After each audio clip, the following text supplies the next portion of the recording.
Hello, welcome. Hope you're having a great day. I'm doing fantastic. Thanks for joining me. Court is back in session with your guy, Jonathan Mathis, the sports judge. Make sure you support the channel by hitting the subscribe button. If you're watching on TikTok, please click follow for great sports content.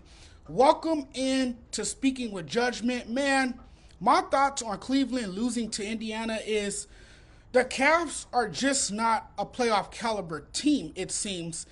And I mean, you've seen it if you follow basketball. They've been a pretty good basketball team all season long. Down 0-2 to Indy, their issues become glaring when it gets to the postseason. Truth is, they just can't win in the postseason for whatever reason, especially with Donovan Mitchell on the roster. I'm not throwing shade at him, but I have to point out that Donovan Mitchell's teams are 1-6 in the playoffs when he takes at least 30 shots. And to be fair, it's not always his fault, and definitely wasn't on Tuesday night. Unfortunately, his teams just have the worst luck in the playoffs. Even if he drops 45 or 48 points in a playoff game, teams led by Mitchell never succeeds. His Tuesday night performance was the best playoff game ever. No Darius Garland, no DeAndre Hunter, no Evan Mobley, and he carried the team.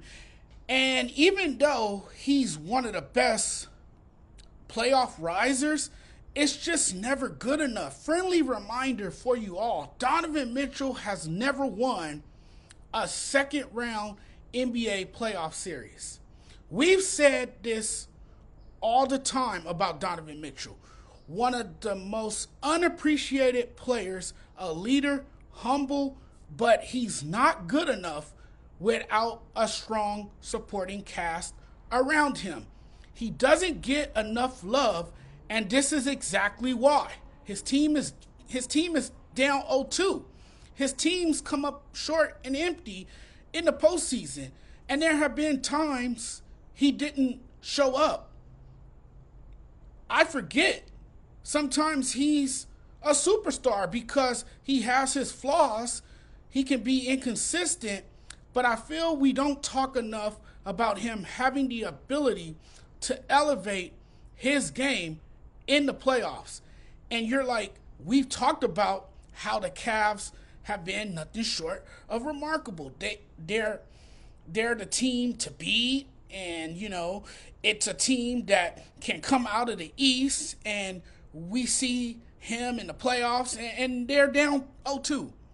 The underdog went into Cleveland and dominated the late game situation, and every time the Cavs responded or went on a run, the Pacers responded and hit some big shots and made some big plays. I'm just putting it in simple terms, and I know how good Donovan Mitchell is, but his individual greatness is almost forgotten because his teams aren't made for the postseason.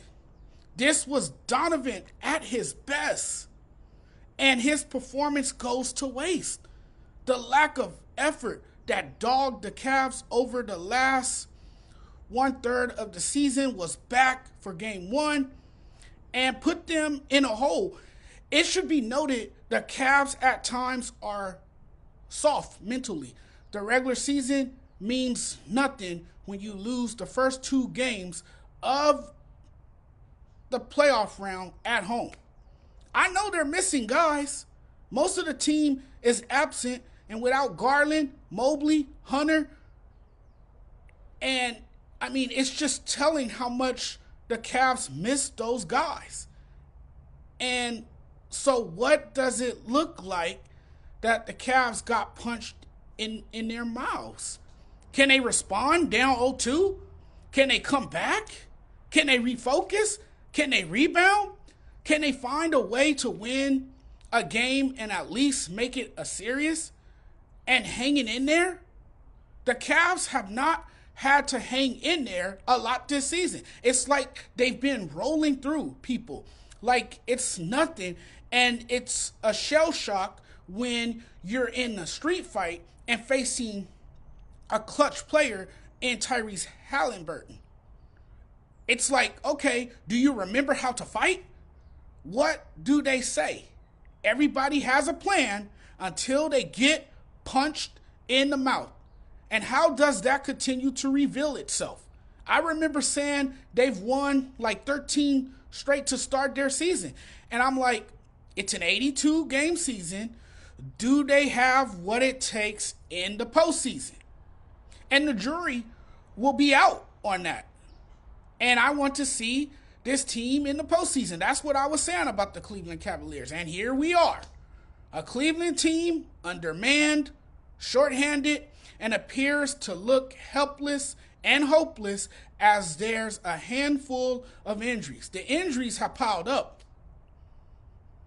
It's not even the same Cleveland squad we've seen all year. And looking at them right now, they're playing very much like wounded animals. We really don't know too much about them when it comes to playoff time.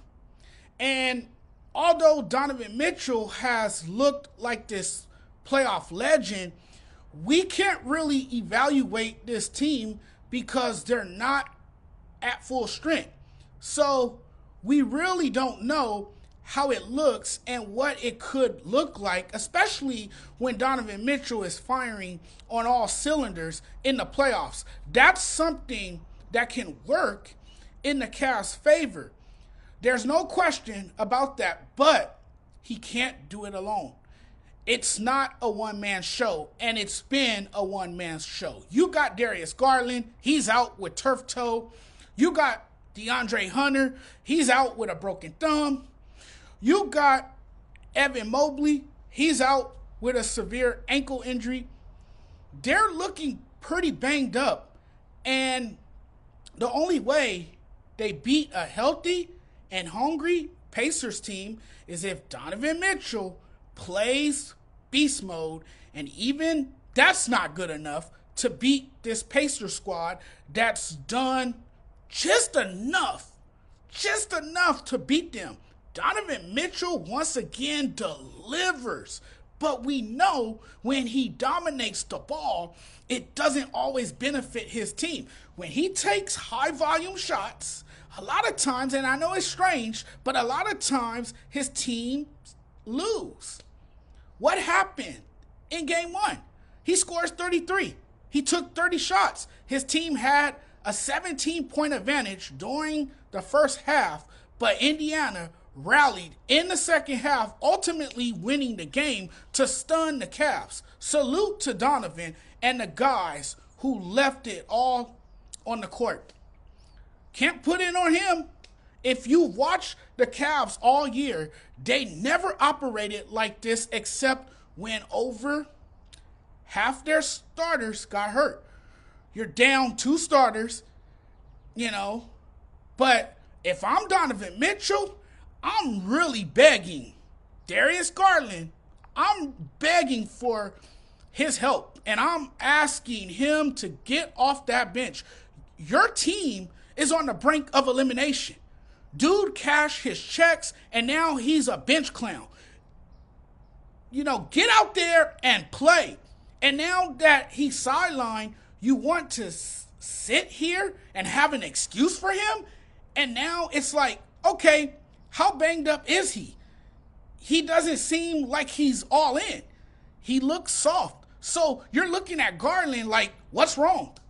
This is where, if I'm Donovan Mitchell, I'm getting in his face, asking him to please get his ass off the bench and step up, especially now with our season looking the way it is now.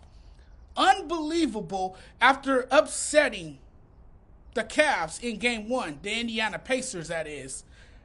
The Indiana Pacers overcome a 20-point deficit thanks to Tyrese Halliburton. I can't explain it in any way. We're looking at a Cavs team that went from looking scary to looking vulnerable and beatable. And part of that is, of course, due to injury. But at the same time, it's the next guy mentality. And you can't just depend on Donovan to take on full responsibility despite his heavy workload, because he is, after all, the leader, the superstar on this team. The weight of the work shouldn't be this heavy when you consider everything this roster has, because we saw how complete and balanced this team once looked when they had everybody and when they were healthy. There's no excuse to why they can't be better and why arguably your second best player is acting too soft for a very important series. Down 0-2, and 3 of your good players want to load manage and not play through the injuries. The whole year, the Cavs cut minutes, load managed, and now you're seeing it here. You can't afford to do that in the playoffs. You have Donovan Mitchell playing his best basketball, and you're not helping your boy out. That's a loser mentality. Come up with any excuse. I don't care. I'm not buying it. Weak people find excuses. Strong people find results. And I know when Garland is on the floor, he can play. He improved this season both defensively and offensively. But the best ability, and we all know this, the best ability is availability. Donovan has the keys, but he needs his guys to come along for the ride if they're going to get back in this series versus Indiana. Or this series is over. Okay, folks, that's all for this video. That's all I have for you.